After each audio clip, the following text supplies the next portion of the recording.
우리 기독교에서 가장 많이 사용되어지는 단어가 있다고 한다면 구원이라고 하는 단어일 것입니다. 구원이라고 하는 것이 무슨 뜻이냐 하면 건져내다, 또 구하여낸다 라고 하는 그런 의미를 가지고 있습니다.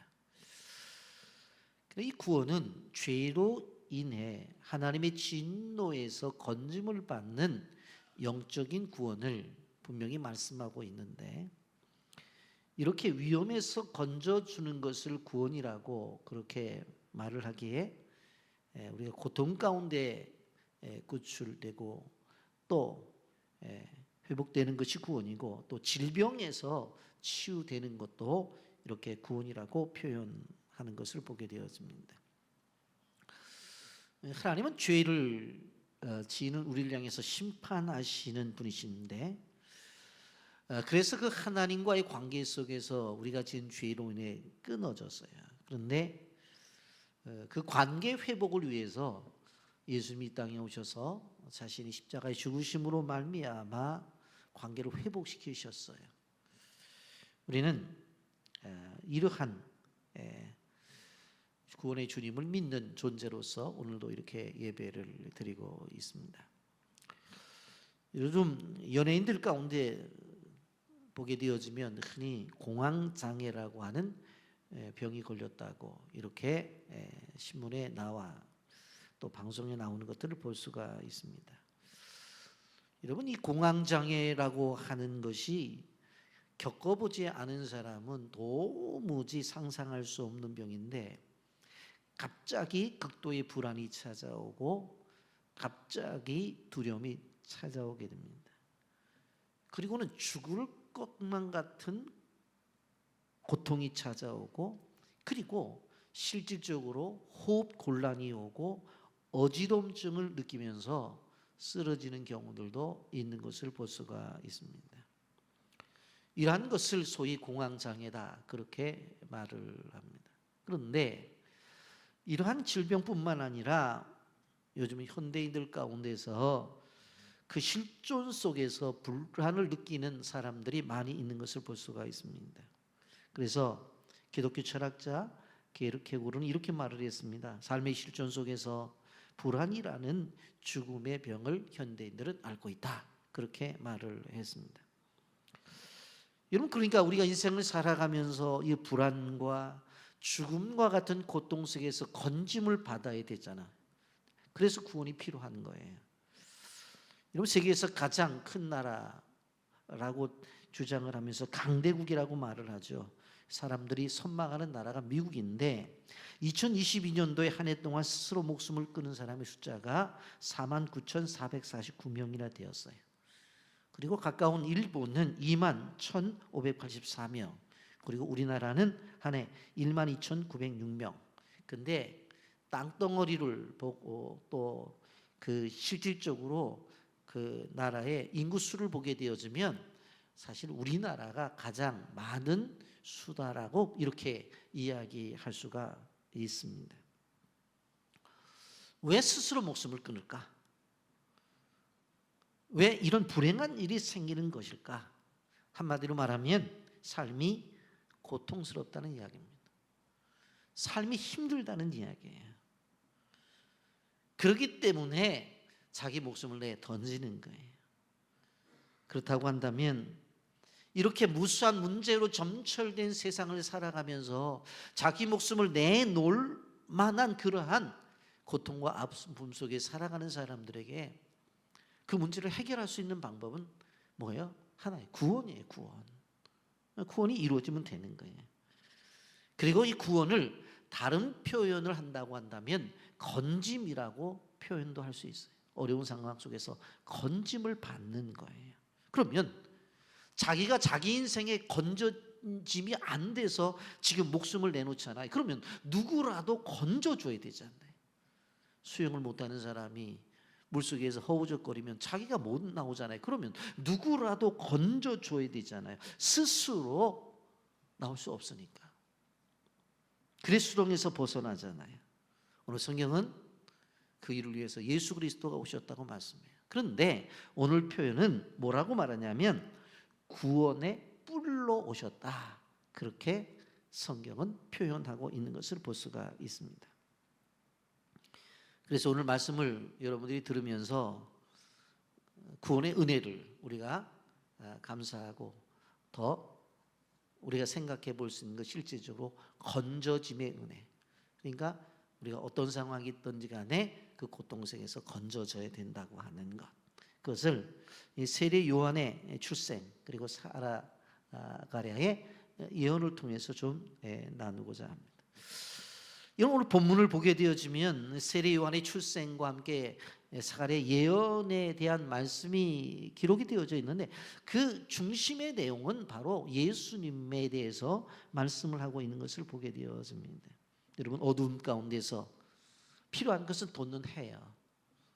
마찬가지로 어두운 인생 속에서 필요한 것은 바로 예수님을 통해서 주시는 새로운 미래라고 하는 것, 꼭 기억하셔서 오늘 말씀을 통해서 구원의 뿌리신 예수님 만나기를 예수님의 이름으로 축복합니다. 영상 보고 말씀 계속하겠습니다.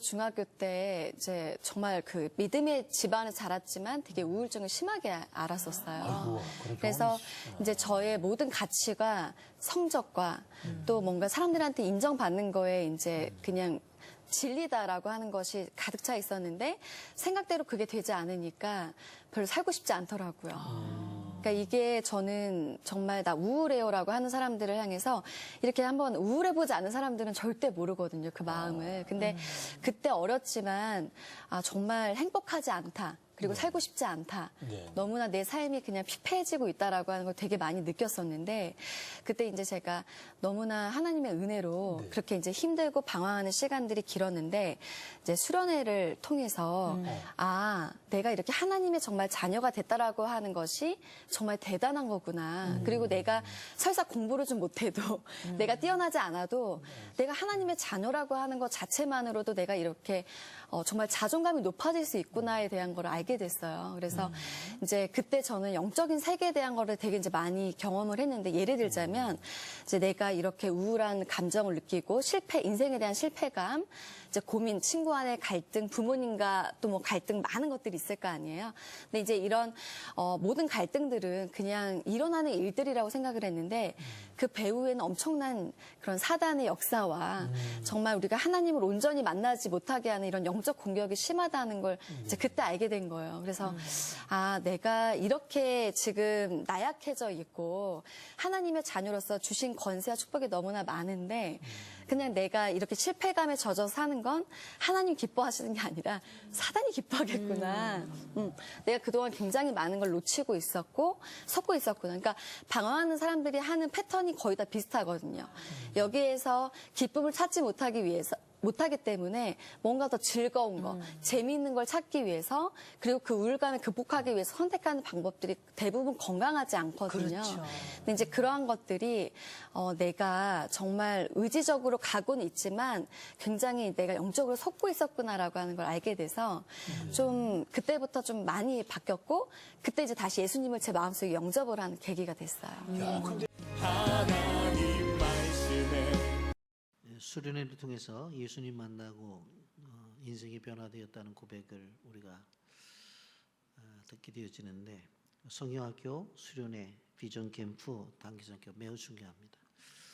여러분의 자녀들 여러분들과 함께 동참해서 그 구원의 예수님을 좀 만날 때에 그 인생이 변화된다는 것들을 좀 깨닫고 좀 여름 행사 속에서도 동행하시기를 바랍니다. 오늘도 예수님에 대한 이야기를 이 본문에서 하게 되는데, 첫 번째로 생각할 것은 우리가 인생을 살아가면서 사람의 뜻, 나의 뜻과 하나님의 뜻이 나타날 때에 충돌될 때가 있어요. 이렇게 하나님의 뜻과 사람들의 뜻이 충돌될 때에 어떻게 해야 되는가 하는 것이 첫 번째 우리가 본문에 생각해 볼 내용입니다. 여러분, 우리가 누가복음 1장에서 쭉 생각해 봤던 부분들이 뭔가 하면 하나님의 기적이라고 하는 것은 인간의 상식과 한계를 뛰어넘는다고 하는 것을 우리는 기억해야 되는 것입니다. 그렇잖아요. 실질적으로 보게 되어지면 여기에 그 세례 요한을 잉태한 엘리사벳도 나이가 들어서 자기들은 아이를 낳을 수 없다고 그렇게 고백을 했잖아요. 그리고 예수님의 마리아도 남자와 잠을 잔 경험이 없다니까. 그런데 아이를 가졌잖아요. 기적이잖아요. 그러니까 하나님의 기적은 인간이 가지고 있는 상식과 인간의 한계를 뛰어넘는 거예요. 여러분, 그래서 하나님의 놀라운 능력으로 이제 아이를 낳게 됩니다. 57절 보십시오. 엘리사벳이 해산날 기한이 차서 아들을 낳으니 그렇게 말씀하고 있습니다. 여러분, 지금 보게 되어지면 엘리사벳이 아이를 낳았어요. 이 아이를 낳은 것은 아이를 낳은 그 자체도 기쁘지만 자신의 인생의 삶에 있어서 나이가 들어서 아이를 낳지 못한 그에게 하나님이 주신 긍휼하심의 결과예요. 그래서 그는 이렇게 고백을 하거든요. 25절에 주께서 나를 돌아보시는 날에 사람들 앞에서 내 부끄러움을 없게 하시려고 이렇게 행하심이라 하더라 그랬어요. 꼭 그럴 필요가 없는데 아이가 없는 것에 대해서 엘리사벳은 자신이 좀 부끄럽다 그렇게 생각했던 것 같아요. 그러니까 그것을 보고서 하나님이 그래, 그러면 내가 부끄럽게 생각하는 문제를 내가 해결해 줄게 해서 어떻게 주신 거예요? 아이를 주신 거예요. 그런데 우리가 잘 알잖아요. 근데 아이를 낳을 수 없는 그런 상황 속에서 엘리사벳이 아이를 낳은 거예요. 여러분, 하나님의 기적을 경험하기를 원한다고 한다면 꼭 기억해야 될 것이 뭔가 하면은 우리의 한계 안에 바로 하나님의 능력을 가둬놓는 사람들이 있어요. 그러면 안 되는 거예요. 우리가 정해놓은 프레임 안에 하나님의 능력을 가둬놔요. 그러면 하나님의 능력이 나타날 수가 없다고 하는 것을 우리는 기억해야 되는 거예요. 우리는 말씀을 통해서 이미 들었잖아요. 아이를 낳겠다고 계속 기도해왔어. 근데 정작 천사를 보내갖고 아이를 주겠다고 하니까 내 나이가 몇 세인데, 유한과 가사처럼 내 나이가 몇 살인데 그런 기적이 나타날 수 있느냐. 자기의 소원은 있어요. 그래 놓고는 자기가 가지고 있는 프레임은 뭐예요? 나이가 들면 아이 못 낳는다는 거예요. 그러니 실질적으로 우리가 기적을 경험할 수가 있냐는 거예요. 우리는 기억해야 되는 것이 우리의 믿음의 시야를 좀 더 깊게 열어서 하나님의 행하심에 대한 믿음을 가지고 나갈 때에 나의 삶을 통해서 하나님의 역사가 나타나는 거예요. 아멘? 아멘. 엘리사벳이 해산할 기한이 차서 아이를 낳았어요. 그러니까 다 기뻐하잖아요. 이웃도 기뻐하고 친척도 기뻐하고 기뻐요. 유대인들의 순서를 따라서 8일이 되니까 이제 할례를 행하게 되어지는데 우리식으로 말하면 이제 100일 잔치 같은 잔치. 그러니까 친척도 오고 이웃도 오고 막 왔을 거 아닙니까? 와서 이제 사가랴 집안에서 태어났으니까 이름을 하자라고 했어요. 근데 한편으로 그의 아버지 사가랴도 그런 생각을 갖고 있었어요. 이제 우리 집안에 대를 이어서 이제 제사장이 나오니까 얼마나 좋겠는가, 그런 생각을 가졌어요. 이런 사람들은 전통과 관습을 중요시 여기죠. 사람들은 관습에 따라서 그의 이름을 사가랴라고 부르고자 했어요. 그런데 그의 어머니가 아니라는 거예요. 그러면서 요한이라고 해야 된다는 거예요. 성경이 말하자 아니라 요한이라 할 것이라. 왜 그래요? 엘리사벳은 남편 사가랴로부터 전해들은 천사의 메시지를 기억하고 있었어요. 그래서 요한이라고 지을 것을 주장했어요. 그런데 집안 사람들은 집안에 요한이라는 이름이 없는데 왜 요한이라고 지어야 되느냐? 빛의 교회 가봐야 이요한 목사님 있지. 우리 집안에 요한이라는 이름이 없는데 왜 지어야 되냐고 막 얘기를 하는 거예요. 59절과 61절 말씀 보세요. 8일이 되매 아이를 할례하러 와서 그 아버지의 이름을 따서 사가랴라 하고자 하더니 그 어머니가 대답해 이르되 아니라 요한이라 할 것이라 하며 그들이 이르되 내 친족 중에 이 이름으로 이름한 이가 없다 하고. 여러분, 여자 혼자서 주변의 가족들과 친척들이 와서 막 그 이름으로 지은 사람이 누가 있느냐, 집안에 누가 있느냐라고 그렇게 주장하는 것에 대해서 거절하는 것이 쉬울까? 쉽지 않다고요.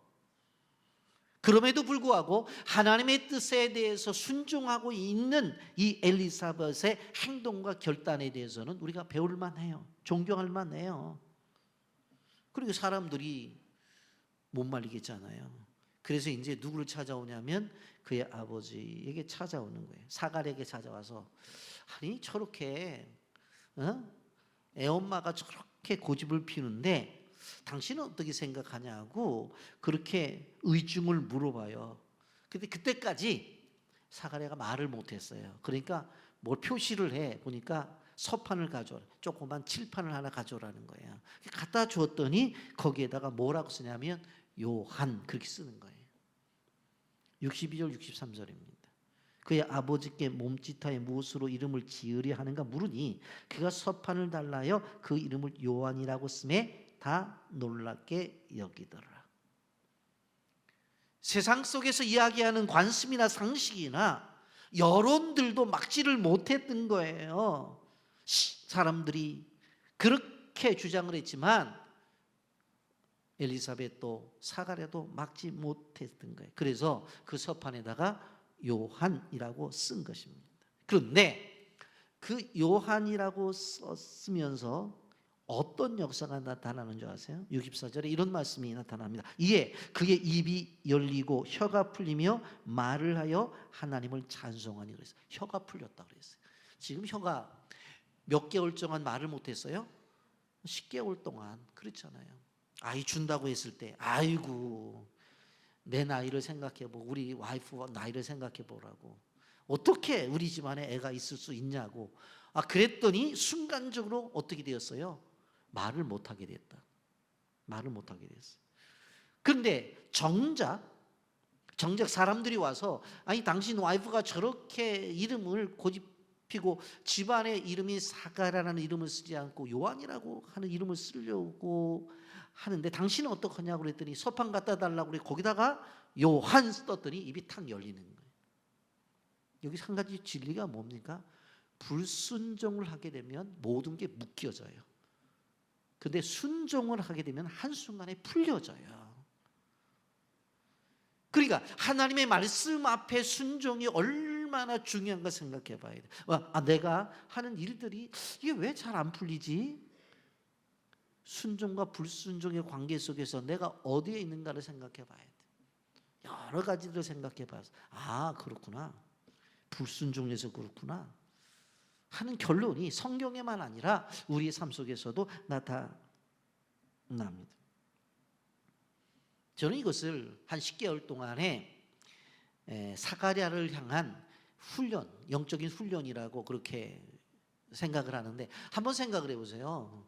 아이를 가진다고 했을 때 아이고 내 나이가 우리 부인의 나이가 어떻게 애를 가질 수 있냐고 그렇게 말하니까 입이 딱 닫혔어. 말을 못해. 그런데 어떤 일이 벌어져요? 진짜 임신을 했거든요. 애가 뱃속에 있는 거예요. 그러니까 계속해서 뭐라고 말했어요? 내 뱃속에 애가 지금 꼬모락 놀고 있다고 얘기 안 할 거냐고. 그걸 보면서 아버지가 얘기를 해야 되는데 어떻게 해요? 벙어리가 돼서 말을 못해. 종종 와이프의 배는 불러오는 거예요. 보니까 자꾸 불러와. 근데 말하고 싶었잖아요. 근데 말을 못해. 왜? 그 기간이 무엇입니까? 불순종의 연속의 기간이야. 순종, 하나님께서 행하신 기적 앞에 불순종의 자세로 있었을 때 그 나타나는 모습. 그 기간이 다 지나고 나서 서판을 갖다 놓고 요한이라고 하니까 입이 열리잖아요. 여러분, 우리가 기억해야 될 것은 우리가 하나님을 믿는 자녀로서 세상에 통용되어지고 있는 방법과 그들이 살아가고 있는 삶의 방법들이 있어요. 그런데 우리가 알아야 될 것은 무엇인가 하면 하나님을 생각하는 하나님의 자녀들은 그것을 뛰어넘는 창조의 질서와 하나님의 방법을 따라서 우리는 살아가야 이 어려운 세상 속에서 기적을 맛보는 것이지, 그렇지 않고 세상 속에서 세상이 원하는 세상의 방법대로 세상의 습관대로 살아가면 그냥 그 수준으로밖에 살아갈 수 없다는 것을 우리는 알아야 돼. 여러분, 벙어리 있을 때하고 입을 열어서 했을 때가 얼마나 다르겠어요. 사가랴의 입이 열렸어요. 혀가 풀렸어요. 그러니까 제일 먼저 하는 것이 무엇인 줄 아세요? 64절부터 66절까지. 64절, 이에 그 입이 곧 열리고 혀가 풀리며 말을 하여 하나님을 찬송하니 곧 근처에 사는 자가 다 두려워하고 이 모든 말이 온 유대 산골에 두루 퍼짐에 듣는 사람이 다 이 말을 마음에 두며 이르되 이 아이가 장차 어찌 될까 하니 이는 주의 손이 그와 함께 하심이로라. 입이 풀리자마자 아버지가 얘야 아이 이름을 부른 게 아니에요. 당신 애 낳느라고 수고했다고 그 부모인에게 인정한 것이 아니라 제일 먼저 한 것이 무엇입니까? 하나님을 찬송한 거예요. 하나님을 찬송한 거예요. 이 소식이 지역에 사는 많은 사람들에게 알려졌어요. 그랬더니 여기 보면 이 아이가 장차 어찌 될까 하니 이는 주의 손이 그와 함께 하십니다. 이런 내가 하나님과의 관계 속에서 말씀에 순종하는 것이 단순히 나에게만 축복이 되는 것이 아니라, 나에게만 유익이 되는 것이 아니라 주변의 많은 사람들에게도 선한 영향력을 끼칠 수 있다는 것을 알아야 되는 거예요. 나만의 문제가 아니라니까. 내가 하나님 앞에서 신실하게 믿음의 생활을 하게 되어질 때에 하나님이 복을 주셨어. 아, 그렇구나. 나 정말 하나님의 복 받고 사는 인생, 그런 삶이구나. 거기 끝나는 게 아니라니까. 그것을 보고 있는 수많은 주변의 사람들에게 우리 삶은 선한 영향력을 끼치는 거예요. 그래서 오늘 성경은 그걸 말하는 거예요.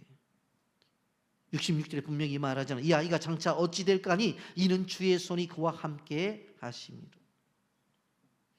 하나님의 도구로서의 쓰여지는 부분들에 대해서 성경은 분명히 말씀하고 있는 것을 볼 수가 있습니다. 여러분, 우리가 기억해 봐야 될 부분이 뭐냐면 우리의 인생 자체는 하나님의 도구로서 쓰임 받는 것들을 늘 기도하면서 생각을 해 봐야 돼요. 자꾸 결과에 대한 것들을 생각하는데 결과 이전에 우리가 쓰임 받는 도구라는 거예요. 아브라함처럼 어떻게 통로로서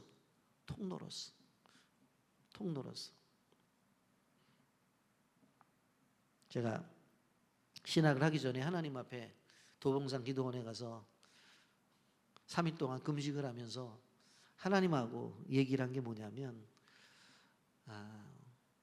목회자들이 힘든 일들을 분명히 알기는 아는데 하나님이 하시라면 저는 합니다. 하는데 한 가지 저는 베풀고 나누고 섬기고 그걸 하고 싶어요. 그런데 목회자가 되면은 제가 볼 때에 그걸 못 하잖아요. 하나님 그거 어떻게 합니까? 목사가 돈 버는 직업도 아닌데 그걸 못 하잖아요. 제가 그렇게 하나님한테 물었어요. 그랬더니 해주시겠대.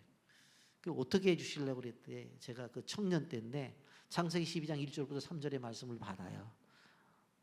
네가 못 벌어도 통로가 되면 되잖아. 네가 못 벌어도 너를 통해서 나가기만 하면 되잖아.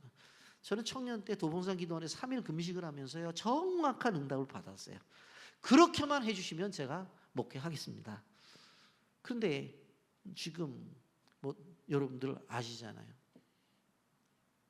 저를 개인적으로 통해서도 그렇고 우리 교회를 통해서 통로의 역할을 해서 얼마나 많은 물질과 많은 그리고 용품들이 선교지로 나가냐? 그렇지 않아요. 통로잖아요. 저는 그래요. 파이프 역할을 하는 거예요. 내가 벌어서 보내나 누가 주는 거 그냥 여기에서 택배로 보내나 도착하는 거는 똑같아요. 그렇지 않아요? 그렇지 않아요. 함께 하심의 축복. 이게 무지하게 중요한 축복이에요. 여러분, 부친 사가랴가 입을 연 다음에 제일 먼저 한 게 뭐라고 그랬어요? 찬양이라고 그랬어요. 이게 67절부터 80절까지 그 내용들이 쭉 나오는데 한번 보세요. 67절, 68절. 그 부친 사가랴가 성령이 충만함을 받아 예언하여 이르되 찬송하리로다. 주 이스라엘 하나님이여 그 백성을 돌보사 속량하시며. 하나님을 찬양하면서 바로 아이를 낳은 다음에 나타난 것이 뭐냐면 백성들을 돌보시고 속량하기 위해서 하나님께서 일을 진행하고 계신다는 거예요. 한동안 말을 잃어버렸던 사가랴가 말문이 열렸어요. 그리고는 하나님이 행하신 구원의 노래를 부르고 있는 것을 볼 수가 있습니다. 그리고는 사가랴가 말문만 열린 것이 아니라 영적인 시각도 열렸어요. 눈이 열린 거예요. 눈이. 그리고는 사가랴의 눈앞에 펼쳐지고 있는 구원의 역사가 이것이 단순한 것이 아니라 오래전에 선지자들을 통해서 말씀하신 것이 우리 가정을 통해서 이루어지고 있구나라는 것을 그는 깨닫게 된 거예요. 69절부터 70절. 우리를 위하여 구원의 뿔을 그 종 다윗의 집에 일으키셨으니 이것은 주께서 예로부터 거룩한 선지자의 입으로 말씀하신 바와 같이 그랬어요. 이미 선지자들이 말씀하신 것을 이룬 것이구나라고 하는 생각을 갖게 되어진 거예요. 이것이 하나님의 예언이 이루어지고 있구나. 그런데 여기 이제 사가랴의 경우를 보게 되어진다면 우리가 이미 이제 말씀을 들어서 알고 있습니다만은 사가랴가 기대하는 것들이 있었어요. 그 아이를 달라고 기대했어요. 그래서 끊임없이 기도를 했잖아요. 기도할 때에 천사가 나타나서 너에게 아이를 주겠다고 그렇게 말씀을 했다고요. 그래서 가끔 제가 말씀을 드립니다만은 그리스도인들에는 3기가 있어야 된다. 3가지의 기가 있어야 된다. 첫째는 기대하라. 둘째는 기도하라. 세 번째는 기다리라. 이 3가지가 중요하다고 그랬죠. 그래서 기대하는 것은 하나님의 말씀에 근거해서 우리에게 주시고자 약속했던 것은 기대해야 돼요. 기대해야 돼요. 신구약 성경 66권에 나타난 축복을 다 기대해도 상관이 없어요. 그거 하나님이 우리에게 주신 거니까. 그래서 어떤 분은 성경책 자꾸로 돼 있는 거를 안 사용한다고 해. 복이 갇혀가지고 안 나온다고 그래가지고 도대체 왜 일이 안 풀리나 그래갖고 보니까 성경이 갇혀 있더래. 그래서 성경을 바꿨대요. 에? 에? 기대해야 돼. 그러면 기대할 때 막연하게 가만히 있으면 안 돼요. 그것을 놓고 끊임없이 기도해야 돼요. 기도. 왜 못 받느냐? 기도가 없으니까 못 받는 거예요. 하나님 우리에게 주신 메시지가 있는데 그것에 대한 끊임없는 기도가 없으면 안 돼요. 기도가 끊어지면 안 돼요. 기도를 끝까지 해야 돼요. 그리고 어떻게 해야 돼요? 기다려야 돼요. 기다려야 돼요. 제가 강대상에서 조심스럽지만 이런 말씀을 드리는데 하나님이 나한테 뭐 이렇게 하신다고 그랬대. 조금 기도하더니 조금 나갔더니 뭐냐? 아유 그만둬서 왜? 오두방정을 떨어요. 그러니까 못 받는 거예요. 끝까지. 항상 그러잖아요. 제가 기도 응답은 언제까지? 받을 때까지 하는 거예요. 건축도 15년 됐는데 지을 때까지 하는 거예요. 때까지. 저는 이 원리를 알아요. 하나님께서 성전 지으라, 교회 지으라 그러셨어요. 끊임없이 기도해 왔잖아요. 언제까지? 하나님의 시간에 지어줄 때까지. 그때까지 하는 거예요. 아멘. 우리의 삶 속에서 이 3가지 3기를 꼭 생각해야 해요. 기대하라. 그 다음에 기도하라. 그 다음에 기다리라. 아멘. 그런데 그 예수님을 향해서 뭐라고 말을 했냐면 69절에 우리를 위해서 구원의 뿔을 그 종 다윗의 집에 구원의 뿔이라고 표현을 했어요. 사가랴는 왜 예수님을 향해서 구원의 뿌리라고 이렇게 노래했을까? 왜? 우리를 모든 원수에게서 우리를 이길 수 있는 힘을 주시는 분이기 때문에 뿔이에요. 쉽게 표현하면 소뿔 뒤로 받고 이기잖아요. 염소도 뿔 있잖아요. 뿔. 사무엘하 22장 2절 3절 말씀에 뭐라고 말씀하냐? 이르되 여호와는 나의 반석이시요 나의 요새시요 나를 위하여 나를 건지시는 자시요 내가 피할 나의 반석의 하나님이시요 나의 방패요 나의 구원의 뿔이시요 나의 높은 망대요 그에게 피할 나의 피난처시요 나의 구원자이시요 나를 폭력에서 구원하셨도다. 69절에도 오늘 그렇게 말하잖아요. 우리를 위하여 구원의 뿔을 그 종 다윗의 집에 일으키셨으니, 구원의 뿔, 예? 우리의 원수에게서와 우리를 미워하는 모든 자의 손에서 구원하시는 일이라고 71절에 말했어요. 우리에게 오신 주님은 뭐예요? 구원의 뿔로서 오신 분이에요. 구약으로 넘어가서 제가 잠깐 설명을 드리려고 그래요. 구약의 성전에는 번제단이 있습니다. 그 번제단은 조각목을 노스로 싸서 만들게 되어지는데 그 번제단 네 모퉁이에 뿔을 만들어 세웠어요. 이것을 제단 뿔이라고 말을 해요. 여러분, 죄를 지은 사람들이 뭐 비둘기나 소나 양이나 이런 것들을 가지고 와서 성전에 들어와서 잡아가지고 피를 하나님 앞에 드리잖아요. 그런데 아셔야 되는 것은 제물을 가지고 왔을 때에 제사장이 잡는 게 아니에요. 누가 잡아요? 제물을 가져온 자신이 잡는 거예요. 그러면서 뭐예요? 내가 죽어야 되는데 네가 죽는구나 하면서 제물을 잡는 거예요. 근데 염소가 날 잡아서 하겠어요? 가만히 있겠어요? 양이라고 해도 그러면 날 죽이라고 그러는데 목내 밀겠어요? 몸부림을 치잖아요. 그런데 그들과 씨름을 하면서 그걸 잡으면서 실질적으로 피를 우리가 받지만 그 잡는 그 사람 온몸에 피를 뿌린다고요. 결국 뭐예요? 자기가 살아서 짐승을 잡지만 내 몸에 칼을 대서 내 몸에 피가 나오는 것처럼 그 온몸에 피가 피투성이가 되는 거예요. 그게 상징적인 거예요. 그게 자기가 죽는 거예요. 그래서 그걸 짐승을 잡아가지고 피를 받아가지고 어떻게 합니까? 번제단 사방에 뿌리고 번제단에 또 뿌려요. 왜? 피 흘림이 없이는 삶이 없다고 하니까. 그리고 나서 그것을 제단에 올려놓고서 태워요.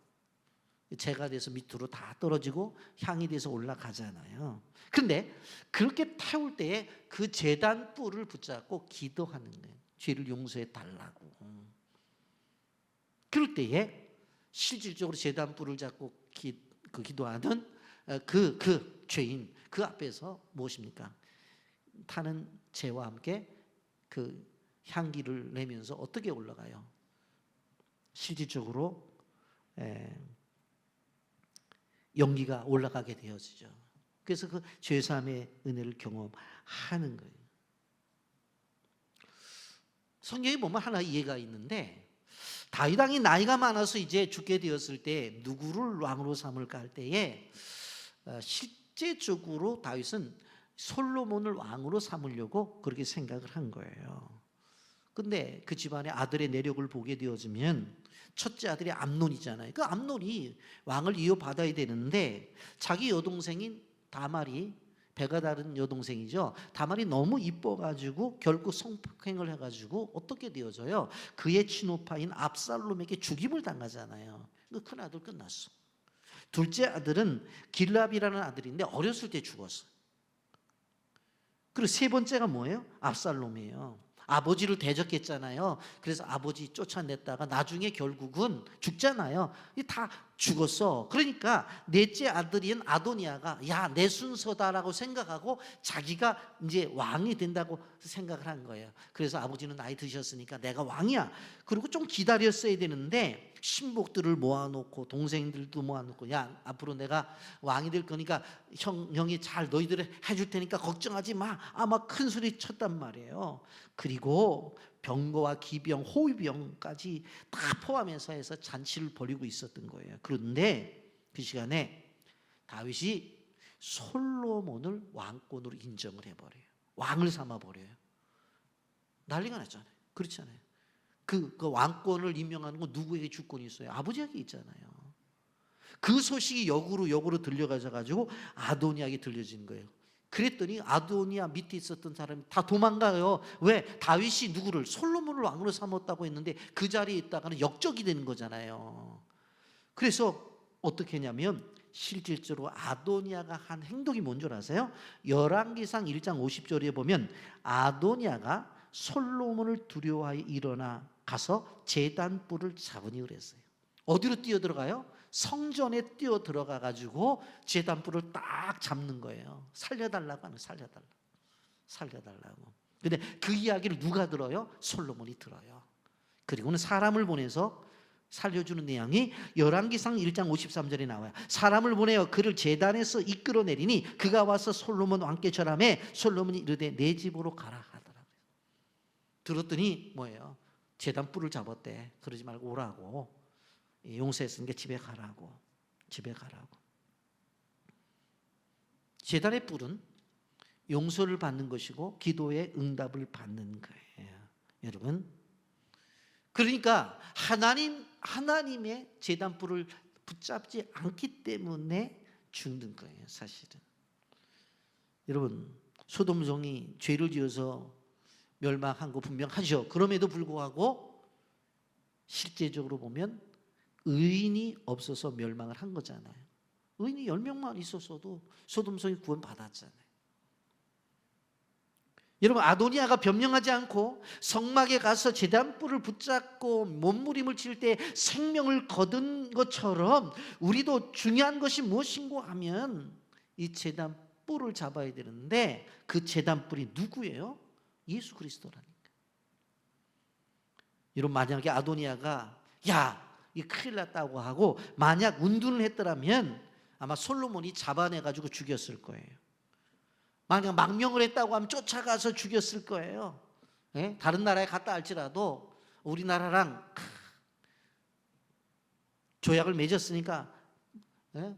구테타 했으니까 돌려보내라고 해가지고 조약을 맺었으니까 들어오라고 해서 죽였을 거예요. 안 그러면 스스로 목숨을 끊을 수 있겠죠. 그런데 아도니아가 어떻게 성전에 들어가서 뿔을 잡는 거예요. 여러분, 시편 18편 2절에 이렇게 말합니다. 여호와는 나의 반석이시요 나의 요새시요 나의 건지시는 이요 나의 하나님이시요 내가 그 안에 피할 나의 밭이요 나의 방패시요 나의 구원의 뿌리시요 나의 산성이시로다. 시편 130편 17절 내가 거기서 다윗에게 뿔이 나게 할 것이라 내가 내 기름 부음 받은 자를 위하여 등을 준비하셨도다. 다윗에게 뿔이 나게 할 것이다. 다윗의 자손 가운데서 구원의 뿔이 나올 거라는. 자, 그러면 제단의 뿔은 누구를 예표하는 거예요? 바로 구원의 뿔인 예수 그리스도를 말하고 있습니다. 본래 번제단을 만들게 되어질 땐 조각목으로 노수로 쌌다고 말했잖아요. 출애굽기 27장 1절과 2절 말씀을 보게 되어지면 너는 조각목으로 길이와 5규빗 너비가 5규빗의 제단을 만들 때 네모 반듯하게 하며 높이는 3규빗으로 하고 내 모퉁이 위에 뿔을 만들 때 그 뿔이 이것에 이어지게 하고 그 제단을 노수로 싸고라고 말을 했어요. 여러분, 노수는 그 상징성이 십자가입니다. 버림받은 죄인이 바로 이 번제단에 가면 살 수 있는 것처럼 십자가로 가면 산다고 하는 것입니다. 우리가 삶을 살아가면서 어떠한 일이든 어떠한 순간이든지 간에 보혈의 십자가를 붙들면 산다고 하는 것이 성경이 가르쳐 주는 거예요. 죄사함을 받고 죽음에서 영원한 생명을 얻는다고 하는 것입니다. 여러분, 그렇다고 한다면 이 구원의 뿔을 주신 목적이 뭐냐? 여기 74절 75절에 분명히 말하고 있어요. 우리가 원수의 손에서 건지심을 받고, 건지심을 받기 위해서 구원의 뿔을 주셨어요.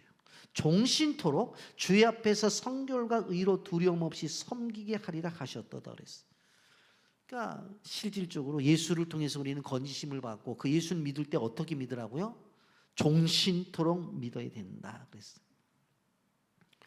여러분, 고통을 받으며 살아가는 세상 속에 요즘 현대 심리학에서 가장 핫하게 뜨는 것이 뭐냐면 인기 있는 명상법으로 마음 챙김이라고 하는 그러한 법이 있습니다.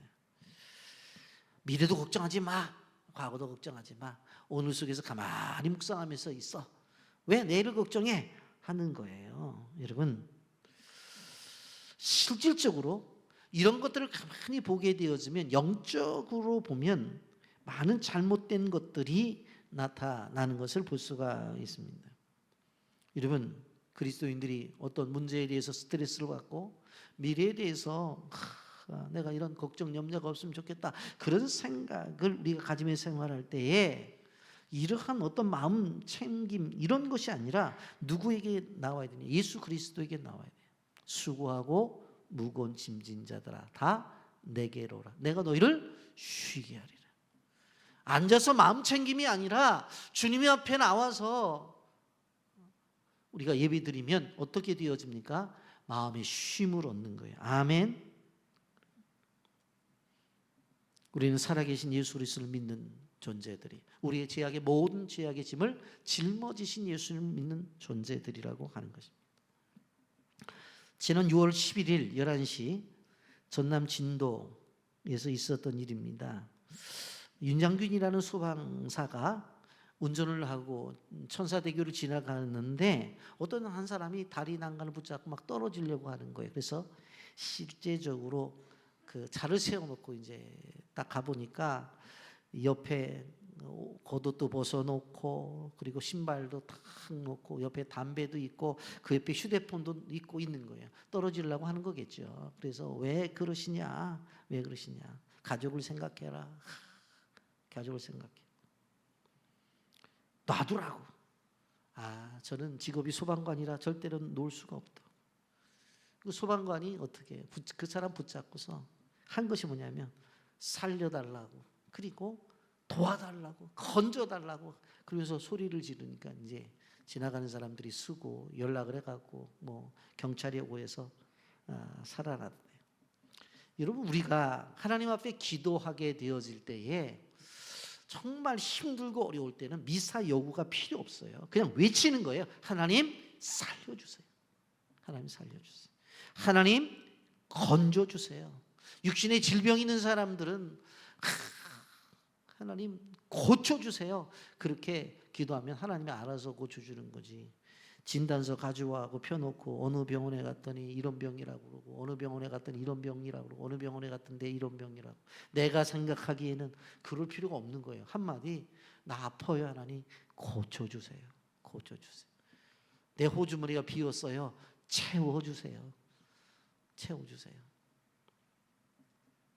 여러분, 구원의 뿔을 예수 그리스도 앞에서 우리는 이런 한마디의 외침을 통해서 구원의 은혜를 우리가 경험해야 된다고 하는 것입니다.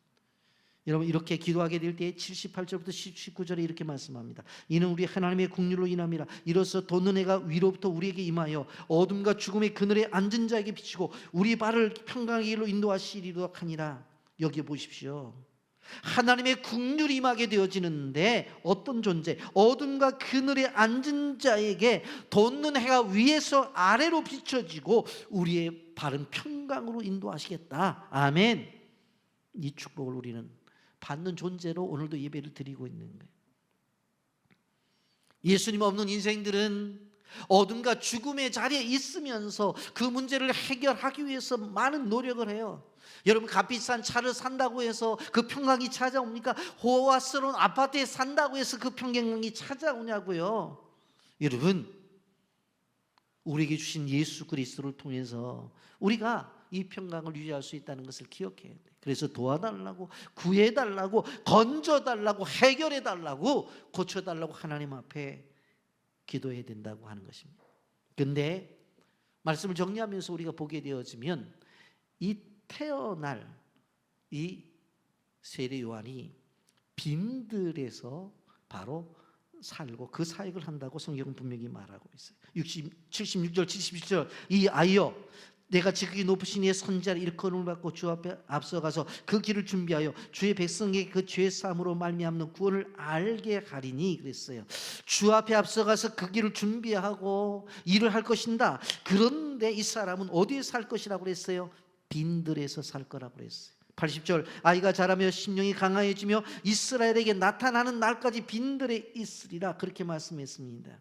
빈들은 광야입니다. 사방을 둘러봐도 아무것도 없는 황량한 공간인 것을 볼 수가 있습니다. 광야는 오직 위로만 쳐다봐야 돼요. 이스라엘들이 출애굽해서 광야를 지나게 되어질 때 땅에서 나온 게 없잖아요. 다 하늘에서 내려왔지. 만나도 위에서 내려왔고, 메추라기도 위에서 내려왔고, 다 위에서 내려오잖아요. 아래 길이선 아니에요. 구름과 불기둥이 그들을 인도해서 다 위에서부터 내려왔어. 여러분, 우리가 살아가는 세상 속에서 찾아오는 광야가 있을 때가 있어. 광야가 있을 때. 그럴 때 우리는 어떻게 해야 돼요? 하나님의 음성을 듣도록 그 귀를 기울여야 된다고 하는 것입니다. 사람은 많은데 외로울 때가 있죠. 수많은 친구들이 있는데 왠지 외로울 때가 있어요. 그때가 어느 때냐? 바로 오늘 세례 요한처럼 어디로 하나님이 내보신 때요? 광야로 내보낸 때라고 하는 것을 우리는 기억해야 됩니다. 세례 요한은 사람을 향해서 사역을 할 사람인데 이상하게 사람들이 있지 않은 광야로 하나님이 보내셨던 것을 볼 수가 있습니다. 그 시간에 그는 하나님과의 관계 속에 깊은 기도가 있었고, 그리고 바로 하나님과의 관계 속에서 깊은 묵상이 있었습니다. 그런 준비가 있는 상태 속에서 사역이 진행되어지는 것을 볼 수가 있고, 자기가 사람을 찾아가지 않더라도 하나님께서 사람들을 보내셨던 것을 볼 수가 있습니다. 여러분, 우리는 인생의 삶 속에서 희노애락을, 고통과 즐거움의 과정을 살아가는 사람들이에요. 그래서 어느 순간에 보면 빈들에 있을 때가 있어요. 그때 주님을 묵상하십시오. 주님 앞에 기도하시라. 그리고 준비하세요. 빈들이라고 해서 다 산속 기도원으로 들어가는 얘기가 아니에요. 내가 살고 있는 집에서, 학교에서, 직장에서 우리는 빈들 경험을 할 때가 있어요. 그때에 우리는 하나님을 깊이 경험해야 된다고 하는 것입니다. 오늘 말씀 속에서 구원에 뿌리신 예수님에 대해서 우리는 생각을 해봤습니다. 아직도 어둠과 죽음의 그늘에 있는 분들이 계시다고 한다면 이제 예수 그리스도를 만나고, 여러분, 그 예수님을 찾아야 돼요. 그리고 그 주님을 만나야 돼요. 그리고 그 주님이 주신 축복을 받아야 돼요. 구원의 뿔로 이 땅에 오신 예수 그리스도를 영접하시고 여러분 구원을 받으세요. 그리고 구원에 뿌리신 예수님을 체험하고 그분이 주시는 기쁨을 맛보시라고, 그리고 그 구원의 뿌리 되신 예수님 힘입어서 희망과 밝은 미래를 사시는 주의 종들이 되기를 예수님의 이름으로 축복합니다. 아멘.